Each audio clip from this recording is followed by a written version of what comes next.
د اسمان دا اوبه چې راورېږي که نه د وریځ نه بره دا داسې اوبه دي چې په دې کې د دې ټول دنیا چې څومره مخلوق پیدا کیږي انسانان فصلونه باغونه میوې د دې هر یو جدا جدا خوراک ورپکې دی جدا جدا خوراک ورپکې دی دا ځمکې ته لاړ شي هر یو مخلوق ته هر بوټي ته هر ونې ته هر فصل ته د دې نه خپله خپله غذا میلاو شي او ستا هغه تا ته په کوهي کې یو په چینه کې راوځي نو برکتونه ټول دې اوبو کې نازل شي او ځمکې ته وایي اخرجي ما بکې تا سره څه در سره دي هغه دې بندګانو له ورکړه نو ځمکه ټول برکتونه را زرغون کړي یو روایت کې راځي چې بیا الله ستاسو نه کله راضي شي نو بیا به څه چلیږي تاسو چې د شپې خپلو کورونو ته راشئ ستاسو څاروي هم کورونو ته راشي ستاسو انسانان هم ټول کور ته راشي دروازې بندې کوئ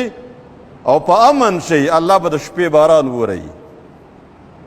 او د ورځې چې تاسو راپاسئ اسمان به شین شي خپل ټول کارونه به وکئ لیکن چې کله الله ناراض شي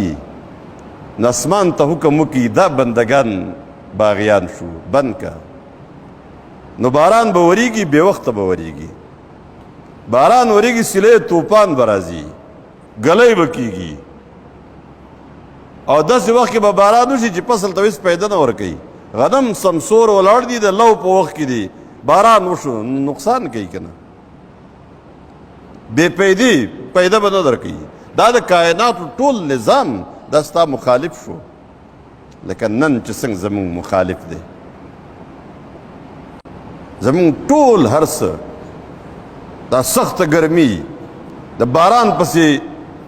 بلکل تږي ناست یو لیکن د باران دپاره دعا ته لاس هم نه چوتو دومره زړونه کلک شوي دي ما تاسو وایي که نه قسوة القلب او جمود العین د زړونو کلکوالی او د سترګو کلکوالی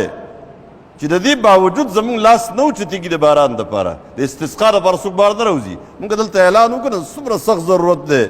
راوځئ څوک نه حیات آباد والا نه راوځي دا څه شی دی دا زمونږ هغه د سترګو کلکوالی او د زړونو کلکوالی چې د الله رحمت د دې نه بس بند شي ځمکې ته حکم کې خپل برکتونه پرېږده مه راوځه مه ورکوه